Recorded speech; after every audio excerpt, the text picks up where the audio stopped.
Hello guys! Welcome po dito sa Boston, Massachusetts. Andito po tayo ngayon sa istasyon ng tren papuntang Salem. Habang naghihintay tayo ng pagdating ng tren, merienda muna tayo ng isa sa mga kilalang panghimagas dito sa Amerika na may ugat na Italiano, ang cannoli. Pero ano nga ba talaga ang cannoli at saan ito nagsimula? Ang cannoli ay isang tradisyonal na panghimagas na nagmula sa Sicily, Italy. Ang salitang cannoli ay galing sa salitang Italyano na canna, na ang ibig sabihin ay maliit na tubong walang laman sa loob. Kaya mapapansin nyo hugis tubo ang malutong nitong balot na may palaman sa gitna.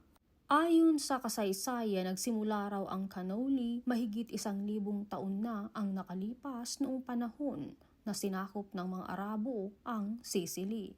Pinaniniwala ang unang ginawa ito bilang espesyal na panghimagas tuwing pista at pagdiriwang, lalo na bago magsimula ang panahon ng pag-aayuno ng mga Kristiyano. Ang pinaka-tradisyonal na palaman ng cannoli ay gawa sa kesong ricotta na hinaluan ng asukal.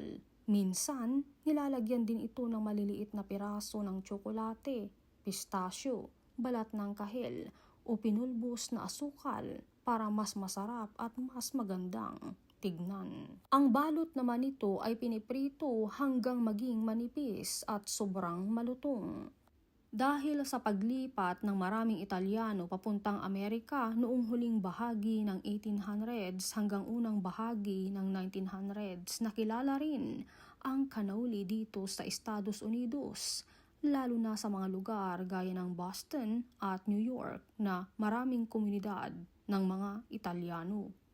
Hanggang ngayon, isa pa rin itong simbolo ng kulturang Italyano at isa sa mga paboritong pampatamis ng maraming tao sa iba't ibang bahagi ng mundo.